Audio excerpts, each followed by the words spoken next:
저도 그런 타입입니다. 하나, 둘, 셋. 안녕하세요. 서바이벌 SF 키트 토끼 한 마리 공상주의자입니다. 반갑습니다. 네, 오늘은 저희 김보영 작가님 특집을 할 건데요. 김보영 작가님 하면은 저희가 예전에 얼마나 닮았는가라는 작품집을 다루기도 했고, 또 당신에게 가고 있어인가? 당신을 기다리고 있어. 당신을 기다리고 있어. 그 책은 했었나요, 저희가? 네, 했습니다. 그럼 이번에 세 번째로 하게 되네요. 네. 근데 이 책은 특히 좀 스포일러가 치명적인 책입니다. 그러니까 단편집이잖아요. 그래서 다섯 번째 감각이라는 책과 오늘 일단은 책 이름을 말씀드려야죠. 네. 자, 다섯 번째 감각이라는 책과 그 다음에 진화신화라는 책 이렇게 두 가지 책을 다뤄볼 예정입니다. 진화신화는 아주 얇아요. 얇은 단편 또는 중편을 이제 한 책으로 만들어 놓은 책이고요. 금방 읽히고 그 다음에 그 일러스트도 되게 이쁜 것들이 막 있습니다. 이런 식으로 네. 이런 식으로 있고요. 그 다음에 여기 그 엽서도 있는데 엽서 뒤에 보면은 그 후원자 이름도 다 적혀 있어요. 크라우드 펀딩을 한 저도 크라우드 펀딩에 참여를 했었거든요. 제가 어디 있는지는 비밀이지만 찾아보시면 저도 있다는 거. 네.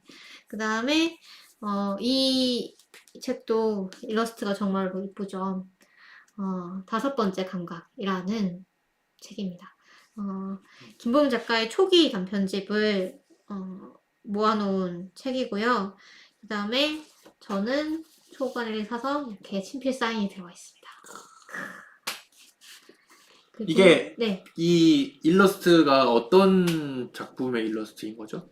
제 생각에는 다섯 번째 감각의 일러스트인 것 같습니다. 이 고양인가요? 그러면? 네, 고양이죠. 네. 그래서 뭔가 거대한 파도가 몰려오고 있죠. 그리고 주인공은 귀를 막고 있습니다. 이것이 의미하는 바가 무엇인가? 바로 소설을 읽어보시면 되겠습니다. 자, 그러면 이제 이 두 책을 가지고 다룰 건데요. 두 책 모두 김보영 작가의 초기 작품이에요. 그래서 제가 SF를 좋아하기 시작할 때쯤, 그때에 읽고 굉장히 감명을 받고 이 SF라는 장르를 사랑해야겠다라고 결심을 했던 그런 작품이어서 저는 꼭 한번 다뤄보고 싶었고요. 공상님이 김보영 작가님 특집 너무 많이 하는 거 아니냐고 했으나 제가 우겼습니다. 이건 꼭 해야 너무 된다. 많이 한다라기보다는 아무래도 한국 작가분들 아직 다룰 사람들이 많이 남아있으니까. 그렇죠. 네. 그렇죠. 앞으로 다룰 분들이 많죠. 그렇죠. 배명훈 작가님도 계시고 사실 그 듀나 작가님도 계시고 듀나 작가님이 사실 그 우리나라 SF의 기원을 여신 분이라고 또 할 수 있죠. 현대적인 그 SF를 계속 써오고 계신 분이었고 거기서 이제 김보영 작가님이 탄생하셨고 그 다음에 배명훈 작가님도 나오셨고 그 다음에 정소연 작가님, 뭐 정보라 작가님 뭐 이런 딱 나눠지진 않지만 1세대 작가, 1세대 SF 작가라고 불릴 수 있는 그런 분들이 많이 나오셨고요. 그 다음에 이제 김초엽 작가라던가 요즘 나오는 뭐 천설란 작가님이라던가 문모커 작가님이라던가 이런 분들은 그런 김보영 작가님의 소설을 읽고 SF를 쓰기로 결심을 한 그런 분들이 이제는 좀 나오고 있죠. 그래서 저에게는 대단히 그 추억 보정이 많이 들어간 그래서 대단히 애착을 갖게 되는 그런 작품들이에요. 그래서 좀 제 취향에는 사실은 요즘 그 나온 작품집보다 이 작품집을 더 애정하게 되는 그런 부분도 있습니다. 그래서 여러분들도 이 김보영 작가님이 풋풋한이라고 해도 너무 완성도가 높지만 약간 그렇죠. 초기작이라고는 사실 별로 안 믿겨지는. 네. 초기작이 이 정도란 말이야? 약간 그런. 역시 먼치킨이군. 약간 그런 느낌. 네. 근데 원래 네. 그 게임 시나리오를 쓰시던 가락이 쓰시다가 있으시니까. 네 가랑이 있으셨고 쓰시다가 이제 소설을 쓰기 시작하신 거잖아요. 네. 어릴 때부터 계속 소설을 쓰고 싶긴 하셨대요. 하셨는데, 근데 고등학교를 마치고 정말로 소설을 써야지라고 결심을 했더니 너무 안 써지는 거예요. 그래서 좀 그 슬럼프 같은 걸 겪으시다가 결국은 내가 평생에 한 편만 써도 많이 쓰는 거다. 그래서 한 편이라도 써보자 이렇게 해가지고 쓰기 시작해가지고 처음 나온 것이 이제 촉각의 경험이라는 작품이었고, 그 후로는 이제 간간히 작품을 발표를 하시면서 처음에는 사실 이 SF라는 작품을 실어줄 지면 자체가 별로 없었다고 해요. 그래서 처음에는 이 SF 작가로 먹고 살 수 있을까를 많이 고민을 하셨는데, 지금은 워낙에 이제 또 시장이 많아지고 또 좋아지고 또 많이 또 인기도 얻게 되고, 네. 그래서 제가 아까 초기작이라고 말씀을 드렸는데, 초기작이 그러면은 왜 요즘 나왔는가? 기존에 나오던 그 초기작 모음집이 절판이 됐기 때문입니다. 바로 행복한 책 읽기라는 출판사에서 나오던 진화 신화와 멀리 간 이야기라는 이제 그러니까 책이 두 권이었고요. 행복한 책 읽기에서 나온 진화 신화라는 책, 그 다음에 멀리 간 이야기라는 책, 그 다음에 이 책들이 다 이제 작품집이었어요. 그래서 그 안에 여러 가지 단편들이 담겨 있었는데, 그 책이 절판이 됐기 때문에, 네. 그 콘텐츠 애드민님께서, 이 부심을 드러내셨어요. 이 고인물다운 그 부심을. 지나시나면 행복한 책 읽기 지나시나가 아닌가. 이렇게 얘기를 하시면서, 나 때는 말이야. 콩땅콩님도 그런 얘기를 해주시고 계신데, 구판 멀리 가는 이야기의 저자 사진을 보니까 격세지감이 듭니다. 초판 1세가 2010년이네요. 라고, 네, 라떼 이야기를 또 해주셨습니다. 감사합니다. 네, 그 새로 나온 책은, 여기 보면은, 사실 그 멀리 가는 이야기랑 그 진화신화 중에서 예를 들면 아까 말씀드렸던 당신을 기다리고 있어 를 비롯한 그 3부작은 이미 다른 책으로 나왔죠. 스텔라 트릴로지 세트로 나왔고, 그 다음에 0과 1 사이라는 단편이 있었는데, 그거는 그 얼마나 닮았는가라는 최근에 나왔던 단편집에 이미 실려서 또 출판이 되었습니다. 그래서 그 외에 아직 출판되지 못했던 작품 중에 진화신화라는 작품은 에디토리얼이라는 출판사에서 이렇게 따로 나왔고요. 그 다음에 그 외의 단편 중에 일부 거의 모든 작품을 모아서 이 5번째 감각이라는 단편집으로 아작에서 나왔습니다. 네.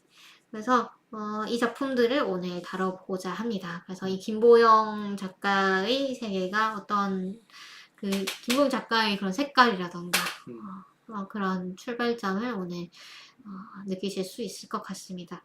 그리고 진화 신화는 사실 뭐 스포일러라고 할 만한 건 없긴 한데, 이 5번째 감각 같은 경우는 특히 앞쪽 작품들이 되게 반전이 많아요. 그래서 꼭 작품을 읽어보시고 저희 방송 들으시면은 훨씬 재밌으실 거라는 거. 그러나 뭐 스포를 굳이 들으시겠다면 말리지는 않겠습니다. 네.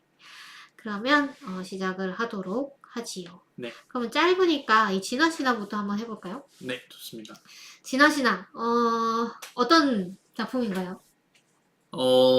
그 삼국사기를 바탕으로 만들어진 이야기라고 하는데, 그렇죠.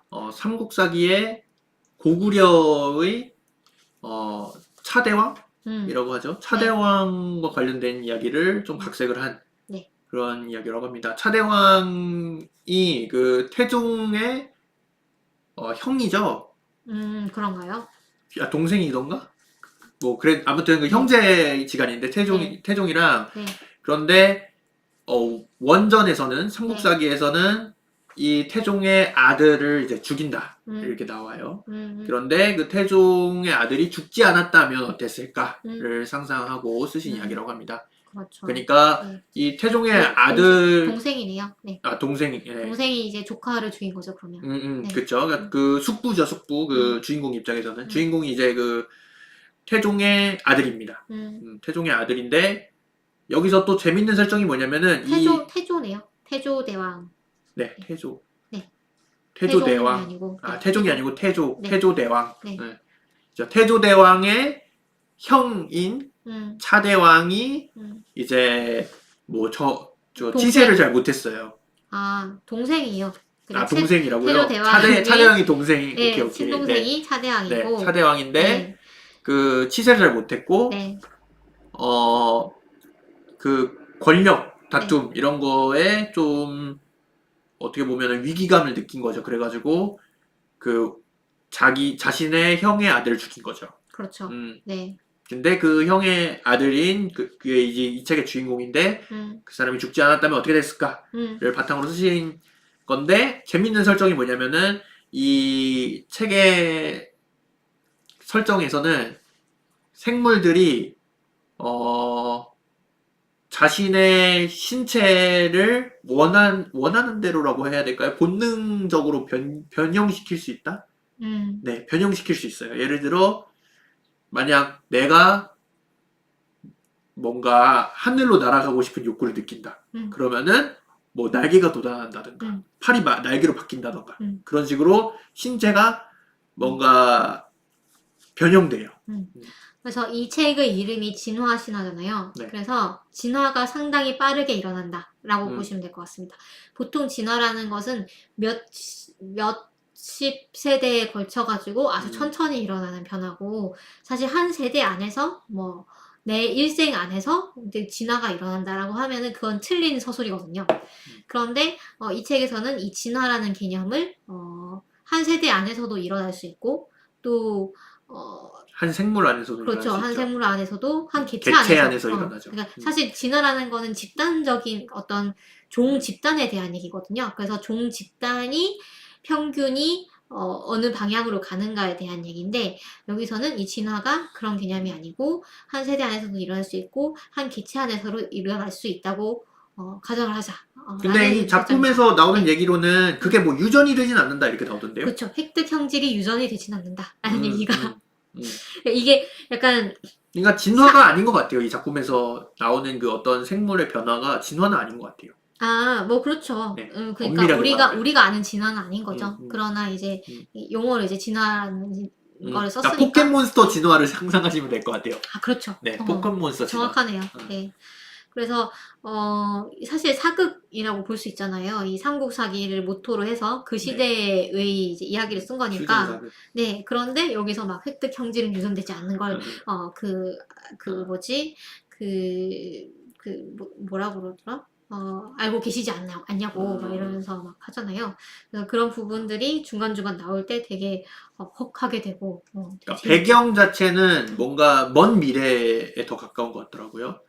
보니까 과거에는 이 생물들이 형질이 바뀌지 않았다. 이런 식으로 서술이 나오는 걸 보면은 약간 먼 미래에 정말 생물들이 뭔가 극도로 뭔가 진화를 해가지고 자신의 뭔가 신체의 어떤 형질의 발현을 원하는 대로 조종할 수 있는 그런 세계가 온 것이 아닐까. 그럴 수도 있고. 근데 이게 의도하지 않아도 뭐 주변 환경에 따라서 막 바뀌기도 하더라고요. 그래서 계속 막 밤에만 활동을 하면은 갑자기 눈이 막 이렇게 노래지고 고양이처럼 막 반사를 하게 된다던가. 그러니까 뭐 의도적으로 사실 조절할 수 있는 건 아닌 것 같아요. 그래서 네.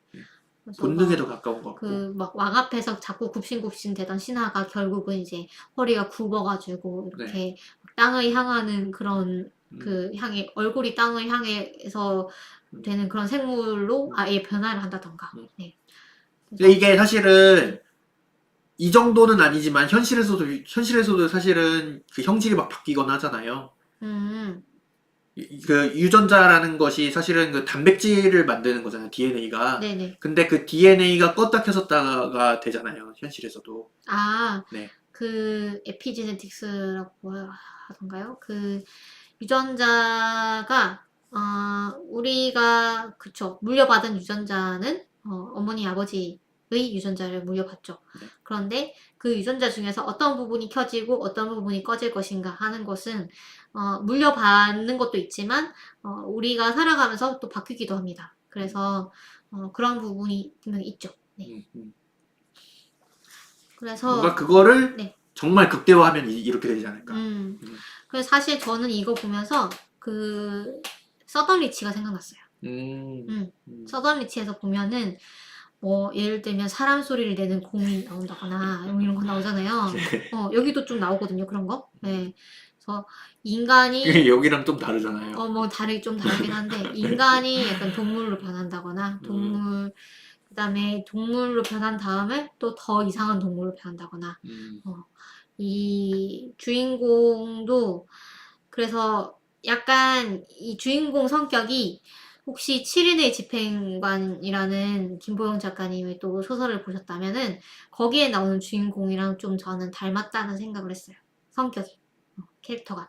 왜냐하면 거기에 나오는 캐릭터도 그렇고 여기에 나오는 캐릭터도 그렇고 어떤 권력 다툼에 이제 그 중심에 서 있는 약간 그 왕자 같은 포지션이에요. 그래서 그 왕자라서 주변 사람들이 다 막 시기하고 질투하고 뭔가 좀 저 사람의 권력을 어떻게 해볼까 막 이러면서 막 음모를 꾸미는데 정작 왕자는 약간 초연하고 나는 이런 그 싸움에서 벗어나서 그냥 초연하게 살고 싶은데 사람들이 좀 안 도와주는 그런 포지션에 그래서 되게 많이 아파하고 좀 괴로워하고 뭐라고 해야 될까요?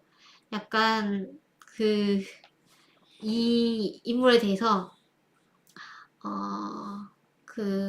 좀 불쌍하게 여기게 되는 독자로서 약간 저는 그렇게 느꼈어요. 약간 그런 이 여성 팬들이 약간 로맨스 소설이라던가 로맨스 소설뿐만 아니라 어떤 덕질을 할 때 좋아하는 남자 캐릭터의 분류가 좀 있거든요. 분류가 좀 있는데 그 중에서 약간 너무 그렇죠. 시련을 많이 겪어가지고 내가 이 사람을 가여워하면서 좋아하게 되는 그런 캐릭터가 있는데 영원한 고통을 그렇죠. 받는 캐릭터들. 그런 캐릭터라는 생각이 들었습니다. 7인의 집행관에서 더 이제 그런 캐릭터가 나오는데 이 지난 시나에 나오는 캐릭터도 아까 왜 그 아버지 동생한테 삼촌한테 죽임을 당했다고 했잖아요. 네. 당할 뻔하는 이 주인공이에요. 그래서 그 주인공은 이 삼촌 이 권력에 대한 욕심은 없는 거예요. 그냥 자기는 살고 싶을 것뿐인데 이 삼촌은 자기를 자꾸 죽이려고 하고 그러니까 이 상황이 얼마나 불쌍하고 좀 답답해요. 그래서 이 삼촌을 피해서 막 달아나고 막 숨기도 하고 뭐 이러면서 이제 자기 몸에 뭔가 변화가 일어나고 뭐 이런 내용들을 담고 있는데 그런 부분들이 되게 이제 좀 환상적인 그런 문체로 그려지고 그래서 여기 보면은 이제 삼국사기에 보면은 뭐 뿔이 셋 달린 사슴을 봤다라던가 뭐 이제 그 자줏빛 노루를 잡았다라던가 이런 기록들이 있거든요. 그래서 이런 게 어디까지 사실인지는 모르겠지만 여기에서 이제 이 소설은 시작을 하는 거죠. 여기서 이제 그 영감을 받으셔가지고 이게 정말로 일어난 일이라면 이런 이유로 일어난 것이 아닐까? 이런 세계관에서 일어날 수 있는 일이 아닐까라는 거를 가지고 쓴 소설입니다. 그래서 아주 빠르게 읽으실 수 있고요. 뭐 보시다시피 아주 뭐 글이 별로 없는 그리고 이제 얇고 그렇지만 읽고 나서 좀 여운이 있고 또 읽고 싶고 그런 소설입니다. 공상님 어떻게 읽으셨어요? 저도 굉장히 재밌게 읽었고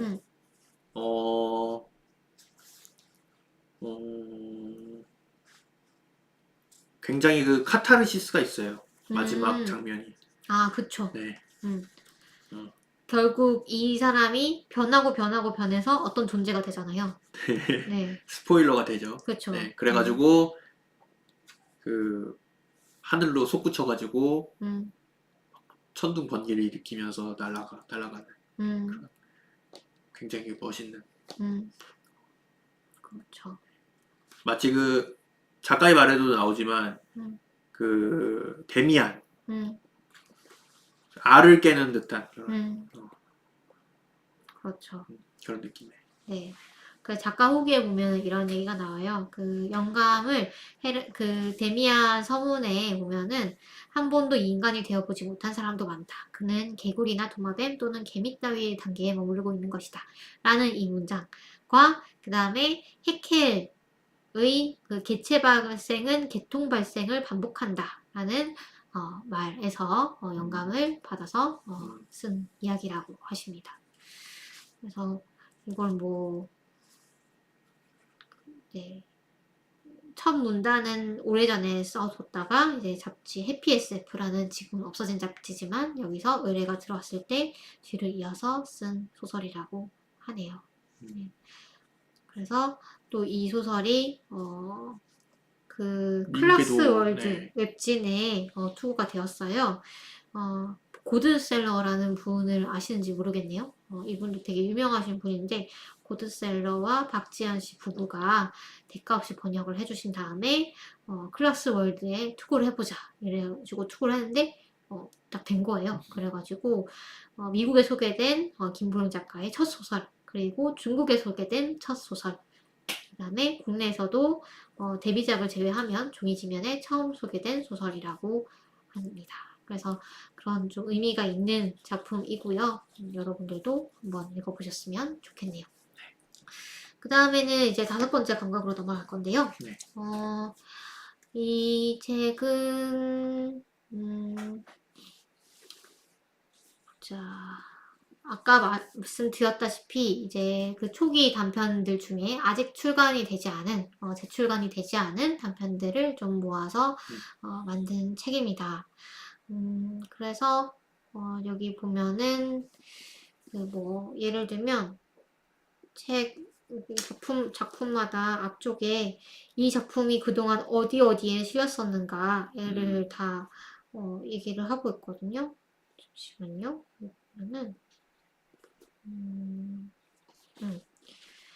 우수한 유전자라는 작품인데 여기 보시면은 뭐 이런 식으로 환상문학 웹진에도 실렸고 등등등등등 네. 거울에도 네, 실렸었고 개인 단편집에도 실렸고 막 이런 내용들이 다 적혀 있어가지고 아주 그 그런 정보도 되게 유용한 것 같습니다. 저도 그래서 읽다 보니까 다 읽은 어디서 읽어본 그렇죠. 저는 뭐 옛날에 그 행복한 책에서 나왔던 단편집을 읽었기 때문에 그런 것도 있지만, 예를 들면 뭐 그냥 엔솔로지, 뭐 그 크로스로드에서 나온 엔솔로지라던가 뭐 다른 그런 작품집에서도 읽어봤던 그런 기억들이 또 종종 떠오르기도 하더라고요. 저는 그걸 읽어봤더라고요. 그 NPC 만나는 거. 스크립터. 네. 네, 그렇죠. 그걸 어디서 읽어봤는지 기억이 안 나는데 그걸 읽어본 기억이 있더라고요. 저도요. 네. 그거 근데 최근에 전 또 읽은 느낌이 들긴 하는데 아닌가? 착각인가? 그 게임 엔솔로지에 이게 실려 있던가요? 기억이 안 나네. 게임 엔솔로지에 이거랑 좀 비슷한 내용이 있었던 것 같아요. 그러니까 딱 이 작품은 아니고 이 작품은 아닌데 약간 이것과 좀 비슷한 분위기가 나는 작품이 있었던 것 같기도 합니다. 네. 자, 그러면 본격적으로 얘기를 해볼 건데 10편이 실려 있거든요. 네. 10편이 실려 있고 그 듀나 작가님께서 네. 추천사를 쓰시기도 하셨어요. 보면은 김보영의 월드 빌딩은 장르 공식을 답습하는 것도 아니고 단순히 새로운 세계를 창조하는 것도 아니다. 그보다 개안의 과정에 가깝다고 해야 할까. 모든 익숙한 것들은 그 여정을 통해 낯설어지고 성, 음악, 문명, 생물학 등 조건은 이를 통해 새로운 의미를 부여받는다. 그렇다. 세상은 원래부터 기괴하고 무섭고 아름답고 당황스러웠다. 이렇게 얘기를 하세요. 그래서 대단히 이 추천사가 구구절절이 공감이 되는 그런 작품들이다. 라는 얘기를 또 하고 싶고요. 혹시 이제 공상님은 어떤 작품이 제일 마음에 들으셨어요? 저요? 네네. 저는 땅 밑에도 재밌었고, 어, 지구의 하늘에는 별이 빛나고 있다 이것도 재밌었고, 마지막 늑대도 재밌었어요. 그렇죠. 그러면 지구의 하늘에는 별이 빛나고 있다를 저는 제일 좋아했거든요. 네. 그래서 이거부터 한번 얘기를 해볼게요. 네. 다시 한번 스포일러 얼럿을 하겠습니다. 네. 네, 일단 제목부터가 좀 멋있잖아요. 멋있는데 네. 아주 당연한 이야기죠. 지구의 하늘에는 별이 빛나고 있다. 우리는 별이 빛나는 하늘을 보면서 자라왔잖아요. 그래서 당연하게 생각하지만 이 당연한 문장이 당연하지 않다는 것을 마지막에 이제 깨닫게 되는 그런 소설이라고 할 수가 있겠습니다. 그래서 여기 보시면 일단은 그 아오에게 보내는 편지로 이루어진 소설인데 주인공은 특수 기면증이라는 병을 앓고 있습니다. 그런데 이 특수 기면증이라는 게 너무 그 남들에게 보이기 좀 부끄러운 병이기도 하고 주변에서 많이 걱정을 하는 병이기도 하고 그 주변에서 이 기면증을 고치려고 많이 노력을 하지만 많이 실패를 하는 병이기도 하고 그래서 그 고치려고 하다가 실패를 하는 바람에 결국은 몇 살 못 살고 죽기도 하는 그런 병으로 알려져 있어요. 그런데 이 병이 뭐냐 하면 우리가 보통 매일매일 자는 잠입니다. 잠을 못 잘 경우에 사람이 어떻게 되는가를 생각을 해보시면 될 것 같아요. 그래서 잠을 무조건 자야 되는데 이 잠을 안 자는 사람들이 여기서는 대다수인 거예요. 잠을 안 자는 인종들이 대다수여서 잠을 자는 사람들이 너무 불쌍하고 약간 왜 갑자기 쓰러지지? 쓰러져가지고 한참 동안을 계속 정신을 못 차리고 있는 거지? 하면서 교정을 하려고 하는 거죠. 그래서 그런 분과 근데 그뿐만 아니라 뒤로 가면은 이 사람들이 지구인들이 아니라는 사실이 또 밝혀집니다. 이 사람들은 지구에 있는 게 아니고 또 우리 은하에 있는 것도 아니고 우리 은하에 있는 건 맞을 우리 거예요. 은하에 있는데 중심에 더 가까운. 지구는 대단히 그 나선 팔의 마지막 끝자락에 막 되게 변방에 있잖아요. 근데 여기는 그 은하의 중심인 거예요. 그래서 별들이 많이 모였기 때문에 여기는 밤이라는 게 없는 거죠. 항상 밝은데 약간 제가 어렸을 때 백야라는 개념을 들어봤을 때 약간 이런 식으로 생각을 했어요. 백야면은 계속 하늘이 하얀가 보다. 백야니까. 그렇게 생각했는데 제가 러시아 가서 백야를 겪어보니까 그냥 해가 늦게 지는 거더라고요. 너무 실망을 해가지고 그때 거의 약간 러시아는 너무 약간 낮은 비교적 낮아서 그런 거 아닌가요? 북극 정도 가면은 네. 약간 그러니까 해가 늦게 진다기보다는 거기는 약간 매 시간이 아침인 것 같은 느낌? 그럴 수 아침이 있죠. 계속되는 네, 느낌? 네. 그럴 수 있는데 어쨌든 하얀 하늘은 아니잖아요. 네. 약간 그 저녁 노을에 그렇죠. 비슷한? 네네. 그래서 러시아 갔을 때도 밤 10시쯤 되니까 해가 지더라고요. 그래서 막 그 남자애들이 축구 열심히 막 늦게까지 할 수 있다. 너무 신난다. 막 이렇게 했던 기억이 있는데 네. 그래서 근데 어쨌든 간에 이 별은 이 행성은 정말로 하늘이 계속 밝은 계속 낮은 그런 행성입니다. 그래서 거의 여기에 있는 산 사람들은 거의 잠을 안 자는 거죠. 간혹 잠을 자야 되는 사람들이 태어나는데 이 사람들은 이 교정의 대상으로 바라보이는데 그래서 이 사람들이 지구와 교신을 어떻게 성공을 한 거예요. 근데 지구에서 온 메시지가 이거죠. 지구의 하늘에는 별이 빛나고 있다. 그래서 처음에는 이제 이 사람들이 이해를 못한 거죠. 이게 무슨 뜻이냐. 왜 굳이 하고 많은 메시지 중에 이 메시지를 우리한테 보냈을까? 라는 걸 역으로 추적을 하는 거죠. 일단 그 메시지가 오는 데에만 엄청나게 많은 시간이 걸렸기 때문에 그 시간이 지나서도 변치 않을 명제여야 한다. 라는 거를 사람들이 알아냈고, 등등등등 이렇게 추리를 해가지고, 이게 이런 뜻이 아닐까라고 이제 주인공은 추측을 하게 됩니다. 지구의 하늘에는 밤낮이 있고, 밤에 이제 별이 빛나는 게 보이는 게 아닐까. 라는 얘기를 하는데, 저는 이걸 읽으면서 약간 그 성소수자에 대한 교정치료가 생각이 났어요. 뭐 예를 들면 성적 지향에 대해서 동성애라던가 뭐 이런 거에 대해서 지금도 그렇죠. 지금도 교정 치료를 할 수 있다라고 믿는 분들이 계시고 그래서 이 자식이라던가 특히 부모 자식 간에 이 교정 치료를 막 이렇게 하려는 교정 치료 전환 치료라고 하던가요? 네, 그런 거를 하려고 하다가 결국은 실패하고 이 관계도 흐트러지고 또 본인도 너무 상처를 받는 그런 경우가 많이 있다고 들었는데 그러니까 이 잠이라는 것을 다른 어떤 장애 또는 질병으로 또는 질병으로 취급받는 질병이 아니지만 그런 부분들로 대체를 해서 볼 수도 있다는 생각이 또 들었고요. 그래서 우리가 당연하게 또는 다수가 그렇다고 해서 그게 옳다고 생각해 버리는 것에 대해서 또 얘기를 하는 게 아닌가라는 생각도 저는 들었습니다. 네. 그래서 마지막에 이 키 메시지가 나와요. 형이 너가 나를 안타깝게 여기는 것도 알고 있고 그렇지만 이 주인공은 다행히 오래 살았어요. 왜냐하면 어렸을 때 그 보모 아주머니께서 자기 내버려 뒀기 때문이에요. 그래서 이거에 대해서 이제 부모님들은 막 이렇게 길길이 날뛰셨는데 왜냐하면 애를 학대하는 거 아니냐, 방치하는 그런 학대 아니냐 이렇게 하면서 화를 내셨지만 그분 덕분에 이 형은 자기의 이 생활 리듬을 인정을 하고 살 수 있게 된 거죠.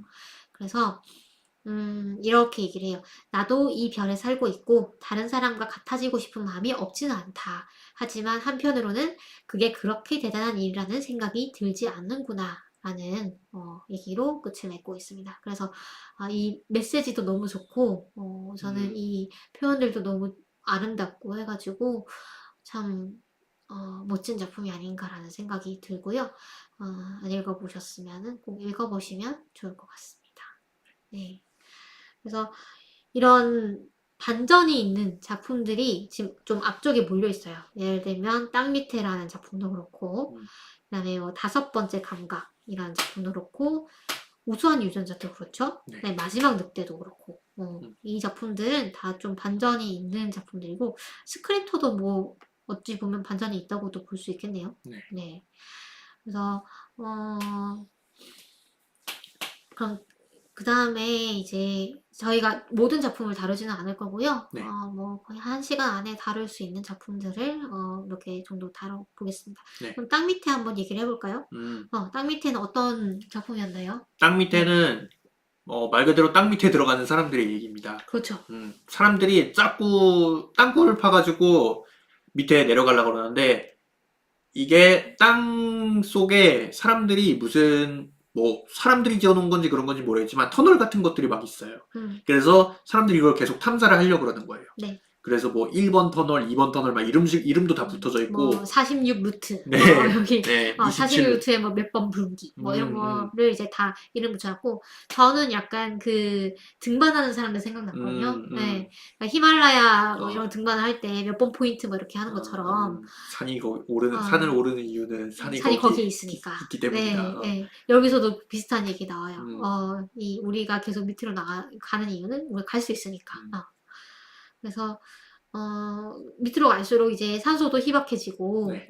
그 다음에 점점 돌아오기가 힘들어지잖아요. 그래서 거의 목숨을 걸고 다들 탐험을 하고, 뭐, 귀환율이 뭐, 한 3분의 4명 1? 중에 1명은 그쵸. 죽는다. 뭐 이렇게 네, 그런 돼 얘기도 있던 것 같아요. 있고. 네. 그래서, 주인공이, 아내가 말리는데도 불구하고 계속 막 내려가려고 하죠. 그냥 막 나중에 폐가 망가져가지고 절대 이제 그 밑으로 내려가면 안 된다라는 얘기를 듣고서도 결국은 내려가게 됩니다. 이게 그 작가의 말이 굉장히 좀 동감이 되더라고요. 네. 작가의 말 보면은 네. 이 소설은 처음 내놓았을 때 세계관을 이해하지 못한 분이 많았다. 음. 이 세계의 물리법칙이 다르다는 점만 보여주면 독자들이 이곳이 지구가 아니라는 것을 눈치챌 줄 알았다. 이렇게 쓰셨더라고요. 네. 저도 처음에 읽을 때 약간 갸웃갸웃하는 부분이 있었어요. 여기 보면은 편집부에서 이게 무슨 소리냐고 빼곡하게 질문을 적어 놓았다가 나중에야 눈치챘는지 화이트로 지운 교정보가 날라왔다 이렇게 쓰셨더라고요. 네. 이게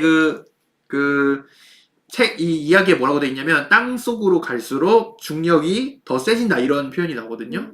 그런데 이게 현실하고 다릅니다. 그렇죠. 네, 현실에서는 중력이 약해지죠. 네, 중력이 약해져요. 땅 밑으로 내려가면 네네. 일반적으로는 뭐 그거는 이제 사실 지구의 구성이라던가 위치라던가 그런 거에 따라 좀 달라지긴 하겠지만 일반적으로는 이 완벽한 구형이고 자전하지 않는 상태고 만약 밀도가 균형이 되어 있다고 하면은 땅 밑으로 내려가면 내려갈수록 점점 균형 작아진단 말이에요. 그런데 이 내용에서는 점점 중력이 커진다 이렇게 표현이 되잖아요. 그래서 저는 뭐지 이게 과학적인 오류가 이렇게 갸웃갸웃하게 됐는데 마지막에 이런 어떤 오류들이 사실은 오류가 아니었다 이렇게 해결이 되잖아요. 그런 부분들이 저는 굉장히 재밌더라고요. 근데 사실 보통은 네. 그 지구 땅 밑으로 내려간다고 중력이 작아진다는 사실을 모르죠. 모르잖아요. 네. 그래서 그거를 아는 사람만이 즐거워할 수 있는 그런. 네. 그리고 이제 여기서 다시 이제 스포일러 어럿을 한다면, 네. 결국은 스페이스 콜로니였다는 거잖아요. 네. 내용이. 네. 땅 밑으로 막 내려갔는데 주인공이 드디어 뭔가 그 아주 넓은 공간을 발견하고 거기 가니까 로봇이 왜 이제야 오셨습니까? 막 이러면서 막 이렇게 얘기를 하잖아요. 거기가 이제 스페이스 콜로니 바깥 표면이었고 그다음에 밖으로 우주가 보이는 곳이었습니다. 그러니까 사람들이 지구라고 불렀던 세계는 사실 원통 안의 세상이고 그렇죠. 이 원통이 뱅글뱅글 돌고 있죠. 그러면은 원심력이 작용하는데 이 원심력은 바깥의 그 부분일수록 점점 더 커진단 말이에요. 그렇죠. 네, 그래가지고 지구의 중력과 다른 식으로 작용을 하는 거죠. 이 사람은 그러니까 이 속에 살고 있는 거죠. 속에 살고 있고 이 원통 안에서 벽을 뚫는다고 해야 되나? 땅을 뚫는다고 하네요. 이 땅을 뚫고 밖으로 나갈수록 점점 더 중력이 세지는 걸 경험하는 거죠. 그래서 처음에 약간 서술투릭이 있었던 게 우리는 이 세계가 둥글다는 걸 안다. 그 다음에 저 반대편에도 이제 사람이 거꾸로 매달려서 살고 있다는 걸 안다. 라고 했을 때 우리는 지구를 상상을 하는데 지구의 이제 표면이 둥글고 그 다음에 바깥에 사람이 이제 있는 걸 상상하는데 이 세계에서는 원통형의 세계고 그 안에 사람들이 이렇게 살고 있고 그래서 그 반대편으로 가면은 이제 사람들이 거꾸로 매달려 있는 거다. 이렇게 얘기를 하는 거죠. 그래서 어느 쪽이든 사실 그 사람이 충분히 작고 충분히 큰 세계에 살고 있다면 지구에 살고 있든 콜로니에 살고 있든 중력을 느끼는 건 똑같겠죠. 그리고 비슷한 생활을 할 겁니다. 그러나 이 사람은 알고 보니 콜로니에 살고 있었고 그래서 이 스페이스 콜로니라는 개념이 지금은 그래도 좀 보편화된 개념인 것 같긴 한데 이 당시에만 해도 사람들이 그걸 잘 몰랐나 봐요. 그래서 이 스페이스 콜로니의 개념을 다들 아는 줄 알았다. 김보영 작가님이. 그래서, 그 인류라면 다 건담을 본 줄 알았다. 라고, 인터뷰를 또 하셨어요. 그래서, 이 구조를 알려주면 당연히 이제 콜로니를 상상을 하고, 당연히 뭐 이게 어떻게 된 구조인지 상상을 할 수 있을 거라고 생각을 했는데, 그게 아니더라. 라는 얘기를 하셨고요. 그래서 저는 이걸 읽으면서 그 배명훈 작가님의 첫숨이라는 작품도 떠올랐어요. 그게 이제 스페이스 콜로니랑 그 스페이스 콜로니에서 정말로 그 층수가 높아질수록, 건물이 높아질수록 그러면 중력이 작아지겠죠? 스페이스 콜로니에서는. 그래서 그거를 소재로 해가지고 쓴 또 첩보 소설이거든요. 그래서 이것도 추천드리고 또 테드 창의 바벨론의 탑도 떠올랐죠. 그것도 이제 거기서는 바벨론의 탑을 높이 세워서 위로 갔더니 하늘을 뚫죠 거기. 내 드릴은 하늘을 뚫을 그랜라간도 생각나고 네. 어쨌든 거기선 천정이라는 거를 딱 마주치게 되죠. 거기를 구멍을 뚫죠. 천장을 하늘 뚜껑을 닫았어 이러면서 거기를 막 뚫어봤더니 거기서 갑자기 물이 쭉 내려오면서 거기에 휩쓸려가지고 다시 눈을 떴더니 다시 이제 땅 위였다. 이게 연결돼 있는 거죠. 천장이랑 바닥이랑. 그렇죠. 뭔가 약간 메비우스의 띠 뭐 이런 느낌인가요? 네. 도넛. 아, 도넛인가요? 네, 도넛이죠. 어떻게 된 거죠? 저 잘 이해를 못했어요. 위랑 아래랑 연결돼 있는 거죠. 위랑 아래랑 연결이 돼 있다. 네. 이렇게. 이렇게? 네, 이렇게. 어떻게? 위랑 아래랑 네, 연결이 돼 있어요. 연결이 돼 있으려면 아래를 갖다가 아래를 위에다 갖다가 이렇게 위에 붙이는 거죠. 네, 붙이는 그래서 천장을 네. 뚫으면 땅으로 나오는 거죠. 아, 원기둥을 말아가지고 네. 천장하고 땅을 붙여놓으면은 네. 도넛이잖아요. 네네네. 여기에 판이 이제 있으면은 여기가 땅과 하늘을 가르는 그런 네, 거죠. 그러니까 이렇게 들어가면은 이제 네. 땅으로 나오는 거죠. 아, 그러니까 이 세상 자체가 거기서는 도넛인 거죠. 도넛. 그러네요. 도넛형 세상인 거죠. 네, 네. 그래서 이런 작품도 같이 읽어봐도 재미있으실 것 같습니다. 네. 그래서 이거 근데 스포일러. 제가 아까 스포일러 했잖아요. 그렇죠. 근데 네. 이 책의 스포일러가 아니잖아요. 네? 바빌론의 탑의 스포일러잖아요. 바빌론의 탑의 스포일러 해버렸군요. 네. 그러네요. 죄송합니다. 뭐 바빌론의 탑은 사실 그 표현이 엄청 멋있어가지고 그렇죠. 탑 올라갈 때 맞아요. 햇빛이 이렇게 쫙 하는 표현이 멋있어가지고 맞아. 네. 반전을 몰라도 재밌습니다. 그렇습니다. 알아도 재밌습니다. 네. 몰라도 가요. 네. 자, 그리고 저는 이제는 마지막 늑대 이 작품은 저는 읽으면서 그 이서영 작가님의 그 보시기에 나빴더라라는 작품이 같이 생각났습니다. 그게 고양이 나오는 거였던가요? 개랑 인간 나오는 거죠. 개랑 인간 나오는. 네. 그것도 이제 스포일러가 상당히 중요한 작품인데 어쨌든 인간과 개 또는 인간과 다른 종 간의 소통을 다룬 작품이거든요. 그래서 이 마지막 늑대에서는 그 인간이 용의 반려동물이 된 거예요. 그래서 근데 용은 인간이 보는 거를 보지 못하고 인간은 용이 보는 걸 보지 못합니다. 예를 들면 용은 눈으로 이제 열을 볼 수가 있는데 인간은 그걸 보지 못하고 그 다음에 그러니까 용은 그 인간이 어떤 뭐 그림을 그리거나 글자를 쓰거나 이러면 그거를 알아보질 못해요. 그 열이 없기 때문에. 그래서 또 이제 용들이 이 인간을 먹이를 주고 뭐 보금자리를 만들어주고 하지만 또 뭐 죽이기도 하고 또는 일부러 이제 근친 교배를 시켜가지고 돌연변이 형질일수록 이제 용들이 특이하다고 좋아하거든요. 그래서 그 인간을 뭐 완전히 아예 알비노? 그러니까 백색증인 그런 인간을 만들기도 하고 그렇습니다. 그래서 이거 비슷한 설정이 프랑스 애니메이션이 있어요. 네. 판타스틱 플래닛이라고 여기서 뭐 용은 아닌데 거대한 이제 외계인이 인간을 이제 반려동물로 키운다 이런 설정입니다. 네. 그래서 저는 이거 보면서 또 이제 이용도 작가님의 그 용과 인간 나오는 그런 시리즈가 생각이 나기도 하고 얼마 전에 읽었던 그 시아와 칸타의 장 마트 이야기 그 작품도 또 생각이 나기도 했네요. 그래서 근데 저는 좀 아쉽더라고요. 어떤 게? 왜 여기서 끝나지? 그쵸. 더 이어졌으면 왜 장편 소설이 아니지? 그렇죠. 늑대 이야기 가져오라고 광광 더 가져와. 이런 기분이 너무 들어가지고. 그러네요. 네. 그런 거니까. 맞아요. 그 장편 소설의 마지막에 또 그 프롤로그 용이 그 이해를 하잖아요. 그 그림이라는 것을. 그쵸. 그런 그 엄청난 그런 장면들이 나오는데 끝나버리는 게 너무 아쉬웠어요. 맞아요. 네, 그렇죠. 그래서 그 주인공이 늑대라는 그 반항 조직, 그러니까 인간 중에 용을 물리칠 수 있는 그런 늑대라는 그 조직을 찾아가는 그런 내용인데, 그쵸. 늑대라는 조직에 들어가려고 하다가 이제 주인공이 포기를 하기도 하고 뭐 이런 내용인데.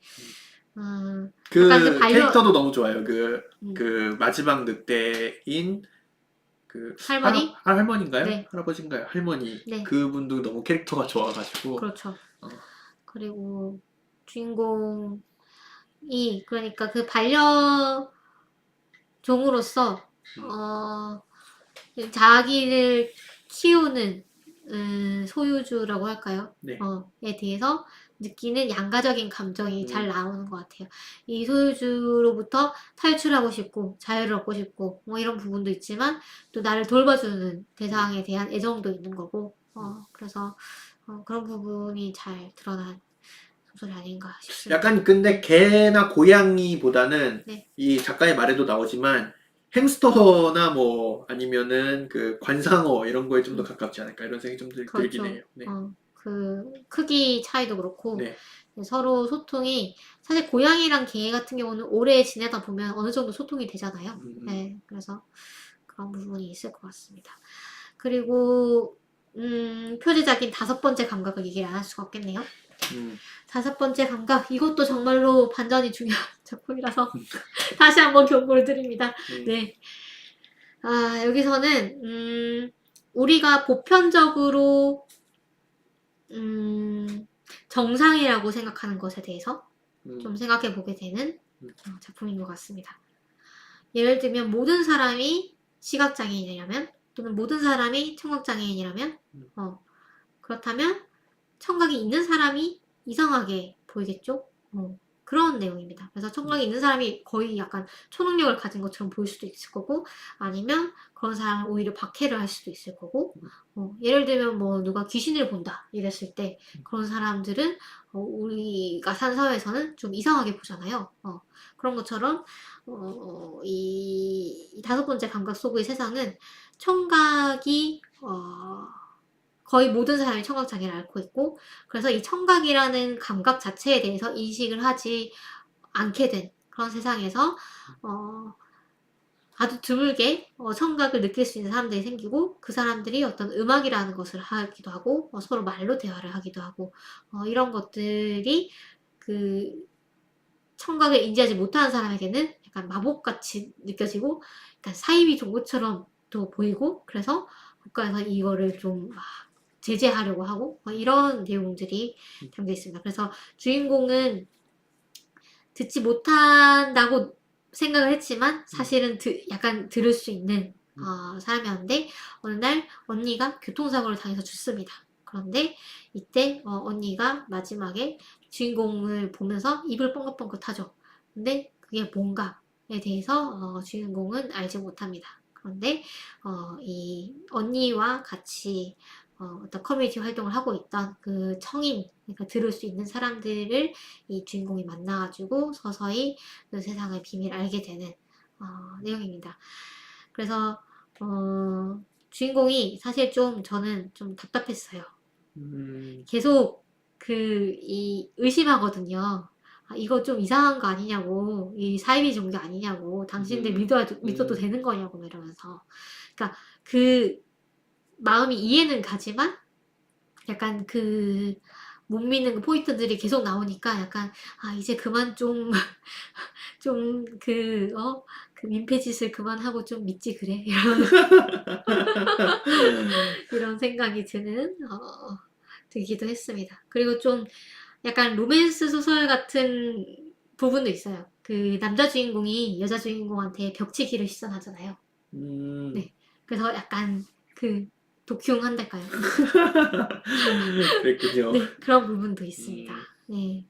그래서 이 사이비 종교가 아니라는 거를 남자 주인공이 대단히 설득하기 어려워하잖아요. 근데 실제로 좀 그럴 것 같지 않나요? 저는 약간 페미니즘 얘기할 때 조금 그런 느낌을 받거든요. 그러니까 이게 그렇게 막 이상한 게 아닌데 이상한 거라고 믿는 사람한테는 이걸 아무리 설명을 해도 가닿지가 않는 거죠. 그런 느낌이 또 들기도 했습니다. 근데 또 사실 이 작품에서 왜 그 청각을 국가적으로 이렇게 통제를 할까라는 생각은 좀 의문은 계속 들긴 했어요. 그게 이렇게 속 시원하게 나오진 않아가지고. 공사님은 어떻게 보셨어요? 저도 뭐 비슷하게 느꼈고 굉장히 재밌었고 또 여러 가지 작품들도 많이 떠올랐어요. 아까 말씀하셨던 그런 설명에도 뭐 부합하는 작품들이 여러 가지 있잖아요. 눈먼 자들의 도시도 있고, 그렇죠. 그 다음에 하나 더 있었는데, 아, 이름 기억이 안 나네요. 아까 생각해뒀는데 이름 기억이 안 나네요. 하나 더 있었네. 어떤 작품인데요? 어, 어, 일단 생각나면 말씀드릴게요. 네. 아무튼 그런 작품도 많이 생각났고, 음. 어, 또 그 청각장애에 대한 묘사 음. 같은 것도 굉장히 좀 그럴듯하다고 느꼈어요. 그 보청기를 끼시는 분들도 많잖아요. 청각장애 네. 앓으시는 분들 중에서. 네. 그런데 그게 많이 그 고통스러워 한다고 하더라고요. 그 큰 소리를 듣거나 하는 게 아, 그러니까 보청기를 꼈을 때. 보청기는 이제 소리를 증폭하는 거니까, 네네네. 네, 그런 그럴 수 있겠네요. 부분도 굉장히 좀 뭔가 반영이 되어 있는 것 같았고, 네. 그래서 뭐, 그 주인공이 답답하다라고 느끼진 않았던 것 같아요, 저는. 음, 음. 그래서 어, 그 처음에는 이 세계가 음, 이런 세계라는 걸 모르고 음, 보다가 하나하나씩 힌트를 발견하는 재미가 있잖아요. 음. 네, 네. 뭐 예를 들면 그 초인종 대신에 그 아, 어떤 네. 그 형광등, 경광등이라고 해야 되나요? 음, 그 빨간 그 등이 이제 음. 켜진다거나, 아, 저는 처음에 네. 주인공만 귀를 못 듣는다고 생각을 했어요. 네, 그래요. 처음에 읽으면서. 음. 근데 다들 이제 못 음, 듣죠. 음, 그래서 뒤에서 사람이 다가와도 알아차리지를 음, 못하고, 음, 그다음에 뭐 그 사람들이 이제 그 눈으로 보면서 수화를 하고 해야 음, 되니까 뭐 예를 들어 손가락이 하나 없다거나 아니면 음, 손가락이 좀 음, 부자연스러우면은 되게 말을 우스꽝스럽게 하는 것처럼 보이고, 음, 그다음에 사람들이 밝을 때 이제 조명이 되게 중요해지잖아요. 그 음, 어두울 때는 소통을 못 하니까 그런 부분들도 나오는 게 되게 재밌었습니다. 그래서 그 작가님이 인터뷰를 하실 때 뭐 이런 얘기도 하셨어요.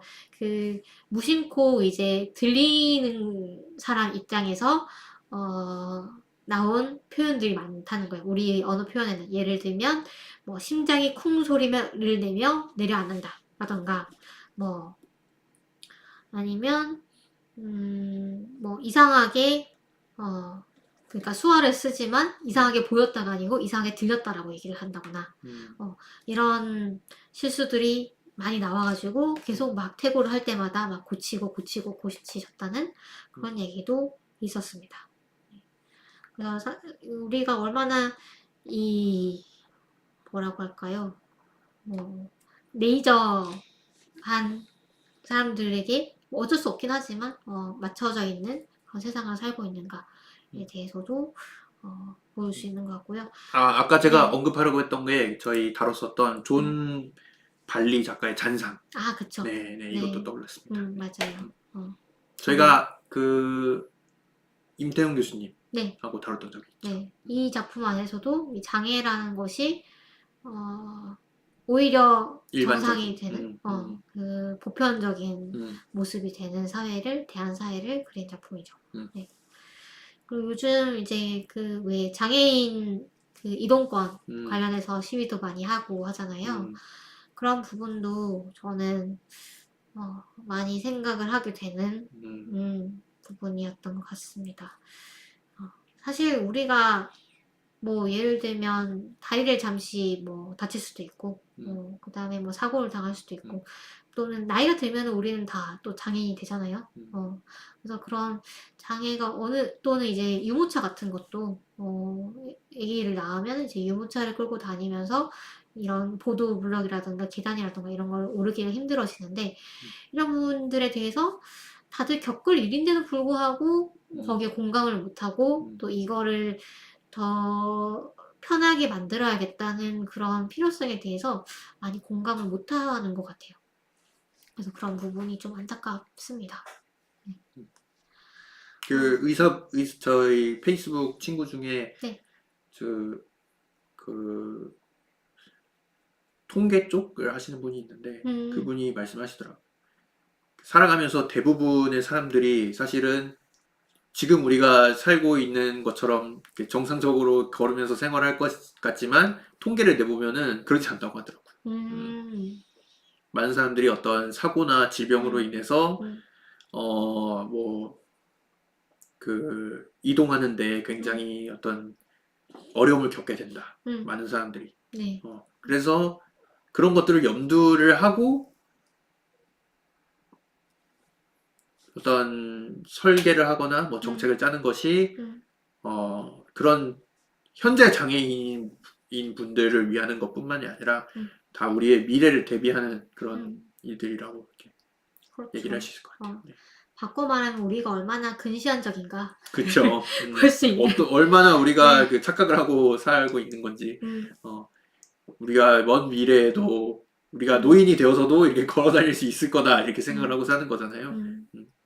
그렇죠. 네. 그렇습니다. 네. 그리고 마지막으로 하나만 더 다루면 좋을 것 같은데요. 혹시 어떤 작품 얘기하고 싶으세요? 저는 뭐 스크립터 아니면 뭐 스크립터? 거울에 스크립터 한번 얘기를 해보시죠. 스크립터는 이제 네. VR 게임 같은 어떤 세상에서 벌어지는 일인데 이 게임이 서비스 종료 직전이에요. 서비스 종료 직전이고 뭐 서비스 종료니까 플레이어들이 거의 없겠죠. 플레이어들이 거의 없고 이 게임이 원래는 뭐 A 회사에서 서비스를 하던 게임인데 이 A 회사를 B 회사에서 인수합병을 했어요. 그리고 이 게임도 같이 VR 게임도 같이 가져왔는데 이 게임을 이제 서비스 종료를 하려고 보니까 계약서에 뭐라고 돼 있냐면은 플레이어가 한 명이라도 있으면은 이 게임을 서비스 종료할 수 없다 이렇게 써 있는 거예요. 그래가지고 이 게임을 담당하는 근데 이 게임 안에 플레이어가 한 명이 있다고 계속 뜨는 거죠. 그래서 그 주인공인 이 게임을 이제 담당하는 담당자가 이제 게임 안에 들어가가지고 VR 게임 안에 들어가지고 이 게임을 플레이하고 있는 어떤 한 명을 누군지 몰라요. 누군지 모르는 그 한 명을 열심히 설득을 합니다. 선생님 제가 막 얼마든지 더 좋은 게임으로 옮겨가게 해드리고 여러 가지 혜택도 드릴 테니까 좀 나가주시죠. 이렇게 했는데 네. 고집을 피우죠. 네. 그런데 한 명이 아니었다. 한 명이 아니었다? 아니었나? 네. 아니었나? 네. 이 게임의 NPC들이 대부분의 NPC들은 우리가 일반적으로 알고 있는 NPC들처럼 뭐 좀 반복되는 행동을 한다거나 반복되는 행동을 하거나 제한적인 반응이 있다거나 뭐 그러는데 이 게임의 VIP들에게는 NPC를 만들 수 있는 기능을 줬대요. 그래서 이 담당자가 상대하는 두 인물이 있는데 한 명은 남자고 한 명은 여자인데 두 인물이 NPC라고 생각을 하는 거예요, 주인공. 처음에는 아니었죠. 한 명은 사람이라고 생각하고 한 명은 NPC라고 생각을 하죠. 왜냐면은 이용자가 한 명이라고 뜨니까. 그런데 둘이랑 계속 대화를 해볼수록 뭔가 이상한 거죠. 얘가 인간인 것 같기도 하고 제가 인간인 것 같기도 하고 그러면서 계속 이제 질문이 꼬리에 꼬리를 물고 그러는 이제 소설입니다. 네. 그래서 되게 그 픽셀이 깨져가면서 막 까맣게 되는 이런 부분도 너무 실감나게 좀 무서워요, 상상하면. 그쵸. 표현하고 계시고 저도 약간 이런 버그를 본 적이 있었거든요. 막 게임을 옛날에 하다가 옛날 게임 같은 경우는 막 이런 것들도 있어가지고 그쵸. 네. 그래서 그리고 저는 그것 떠올랐네. 그 두근두근 문예부. 두근두근 문예부에 보면은 막 주인공 눈이 갑자기 시커멓게 돼가지고 막 진짜요? 네, 그 그래픽 깨진 것처럼 눈 부분만 그래픽 깨진 것처럼 막 되고 그런 무서운 장면들이 떠올랐거든요. 무섭네요. 네. 그래서 이 작품은 또 김보영 작가님이 게임 회사에서 근무를 하신 그런 경험이 있기 때문에 또 쓸 수 있는 작품이 아닌가라는 생각 들면서 그 엔딩 보게 해주세요라는 그 게임 관련 엔솔로지도 또 생각이 나더라고요. 맞아요. 그 설정도 시나리오를 쓰시던 그 게임에서 많이 가져왔다고 하더라고요. 그렇죠. 네, 그 게임 이름이 실. 네. 실 같은 경우에는 이제 NPC하고 몬스터가 같은 어떤 개체로 취급이 됐는데 그게 뭐 버그가 나가지고 NPC들이 사람을 막 공격했다는 사고도 있다고 하더라고요. 네, 그런 설정 같은 게 이제 여기에 적용이 돼 있습니다. 그래서 사실 가상세계에서 만났을 때 음. 이 AI와 사람. 구별할 수 있는가 라는 내용이죠. 우리가 음. 뭐 얼마 전에 뭐 이루다라는 애도 챗봇. 있었고, 예, 뭐 이루다랑 약간 그 중국인 방인가요? 네, 중국인의 그것처럼, 방. 네, 그 인간이랑 대화하는 것처럼 생각을 할 수가 있는가. 튜링 테스트 뭐 이런 것도 생각이 나고, 그런 거죠. 그래서 그거를 NPC로 얘기를 하니까 전 심심이가 생각이 났어요. 네, 심심이라고 옛날에 메신저 상에서 같이 놀 수 있는 봇이었는데, 뭐, 진짜로 내가 뭐라고 얘기를 하면은 그쪽에서 뭐라고 이제 대응을 해주는 거예요. 그래서 그걸 최대한 많은 시나리오에 대해서 다 이렇게 코딩을 해놔가지고 약간 정말로 사람이랑 대화를 하는 것처럼 놀 수 있는 그런 챗봇이었는데. 끝말잇기 해줘 하면서 끝말잇기 하고. 그쵸. 네. 맞아요. 재밌었는데, 그렇게 생각이 나네요. 그거 막 가르칠 수도 있잖아요. 그쵸. 어떤 말에 대해서 반응이 이제 등록이 안 돼 있으면 무슨 말인지 모르겠어 가르쳐줘라고 하면 이제 가르쳐 줄 수도 있고. 맞아요. 그런 챗봇이었어요. 그러면 저는 막 이상한 수학 얘기도 하던데 저는 그래요? 이제 심심이하고 막 수학 얘기도 해보고 그랬거든요. 저는 해본 적 없습니다. 근데 누가 그걸 등록을 해놨더라고요. 정말 신기하게도. 네. 세상에 이상한 사람이 한 명밖에 없는 게 아니니까요. 네. 그렇군요. 그렇습니다. 네. 그리고 저는 우수한 유전자라는 작품도 좋았거든요.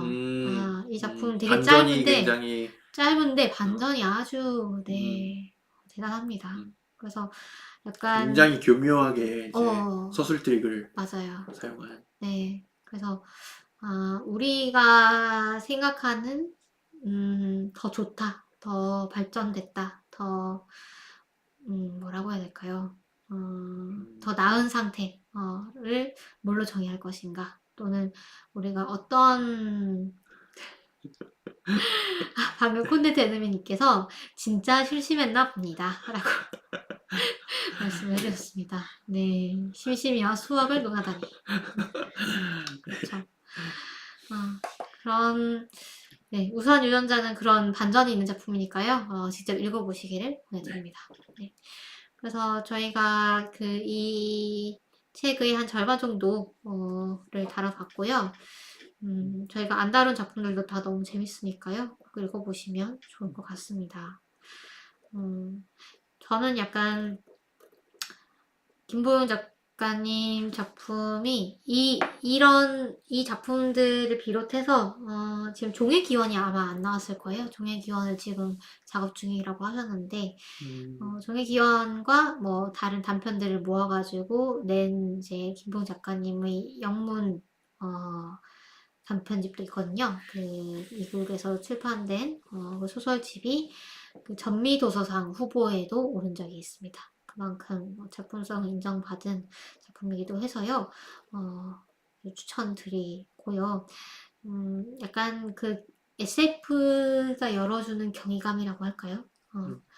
정말로 어떤 기존의 고정관념이 뒤바뀌는, 세상이 갑자기 거꾸로 되는 그런 경험을 해보실 수 있는 그런 작품들이 아닌가라는 생각이 듭니다.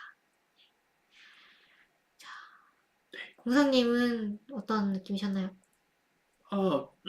저도 굉장히 공감이 되고 네.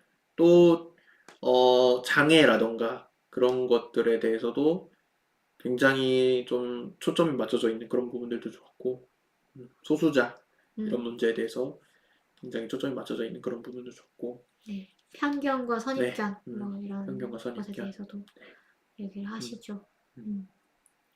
그리고 또 여러 가지 설정들도 굉장히 세세한 것들이 읽는데 굉장히 재밌었습니다.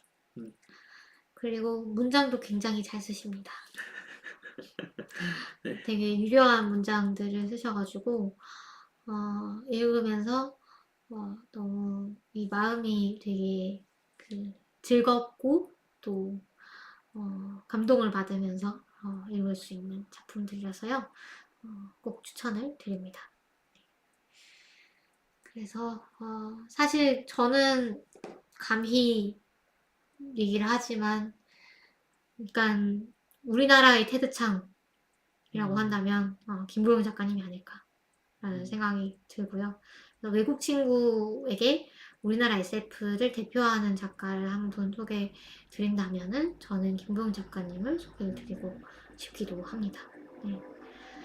자, 그러면은 이제 방송을 마무리를 해보겠습니다. 네. 저희 방송은 유튜브, 팟빵, 파티, 흐름드 살롱, 그 다음에 아이튠즈 팟캐스트에서 들으실 수 있고요. 그 다음에 어디서 소통할 수 있죠? 페이스북, 트위터, 그다음에 뭐 유튜브 댓글 등을 통해서 소통을 하고 있습니다. 네, 저희 아까 이 화면 만들어 놓고 안 썼어요. 네, 맞아요. 왜 안 돌리나 저는 생각하고 있었는데. 이게 아닌데? 이건가? 컨트롤 4, 컨트롤 3? 3, 2였던 원노트와 함께 2였을걸요. 보다. 네. 이건가 보다. 네. 저희 지난 방송에서도 그랬더라고요. 아, 그래요? 네, 지난 방송에서도 이거 만들어 놓고 안 쓰고 끝까지 정말 어쨌든 저희 이쪽이구나. 네. 헷갈려. 여기 있는 거울을 제대로 못 보는 네. 사람들. 네. 이 작품들을 다뤄봤습니다. 오늘도 콘텐츠 느미님, 로보토닉스님, 홍땅콩님 같이 해주셔서 너무 감사합니다. 자, 그러면 저희 방송 여기서 마치도록 하겠습니다. 다음 주에 무슨 작품 할지 아직 생각 안 해보셨죠? 네, 아직 생각 못했습니다. 혹시 뭐 또 궁금하신 거 저희 방송에서 추천해 다뤘으면 주시면은, 좋겠다 네. 하는 작품 있으시면은 얼마든지 추천 너무 환영합니다. 그러면 여러분 다음 주에 만나요. 네.